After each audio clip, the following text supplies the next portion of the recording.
ഏതെങ്കിലും ഒരു മതവിശ്വാസം പേറുന്ന ആളുകൾക്ക്, അത്തരത്തിലുള്ള വിശ്വാസികൾക്ക് ഒരു പ്രത്യേകത, ദൈവം അതിലിടപെട്ട് സഹായിക്കുന്ന ഒരു അവസ്ഥ, അങ്ങനെയൊന്നും ഈ കാലം അത്രയും കാണാൻ കഴിഞ്ഞിട്ടില്ല. ഭൗതികപരമായിട്ടുള്ള മിസ്റ്റേക്കുകളൊക്കെ സംഭവിക്കുമ്പോൾ, അല്ലെങ്കിൽ നമുക്ക് അതിനെ അതിജയിക്കാൻ കഴിയാതെ വരുമ്പോൾ സ്വാഭാവികമായിട്ടും പരാജയം സംഭവിക്കും. അതല്ലേ ഉഹുദിൽ നടന്നത്?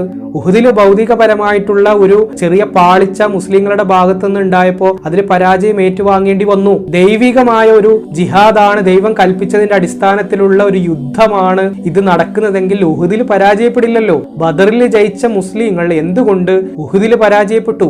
ഭൗതികപരമായ പാളിച്ച സംഭവിച്ചപ്പോൾ അവർ പരാജയപ്പെട്ടു. ദൈവത്തിന്റെ സന്ദേശം സംരക്ഷിക്കുക, അല്ലെങ്കിൽ അത് സ്ഥാപിക്കുക, ദൈവം തന്നെ അദൃശ്യരായ അഭൗതികരായിട്ടുള്ള മലക്കുകളെ ഇറക്കി ദൈവത്തിന്റെ ആധിപത്യം സ്ഥാപിക്കലാണ്, അല്ലെങ്കിൽ ആ സന്ദേശം അവിടെ സംസ്ഥാപിക്കലാണ് ദൈവം നേരിട്ടിടപെട്ട് ചെയ്യുന്ന സംഗതിയാണെങ്കിൽ ഉഹുദിൽ പരാജയപ്പെടില്ലല്ലോ. ഭൗതികപരമായ പാളിച്ച സംഭവിച്ചപ്പോൾ ഏതൊരു ആക്രമണത്തെയും പോലെ ആ ആക്രമണത്തിൽ അല്ലെങ്കിൽ ആ യുദ്ധത്തിൽ അവർ പരാജയപ്പെടുകയാണ്. ഇത് തന്നെയാണ് ഇന്നും സംഭവിക്കുന്നത്. ഒരു കൂട്ടർക്കും ദൈവം അങ്ങനെ പ്രത്യേകത നൽകിക്കൊണ്ട് ദൈവത്തിന്റെ സ്വന്തം ആളുകളായി സ്വീകരിച്ചുകൊണ്ടൊന്നും ദൈവം പ്രവർത്തിക്കുന്നില്ല എന്ന് ചുരുക്കം.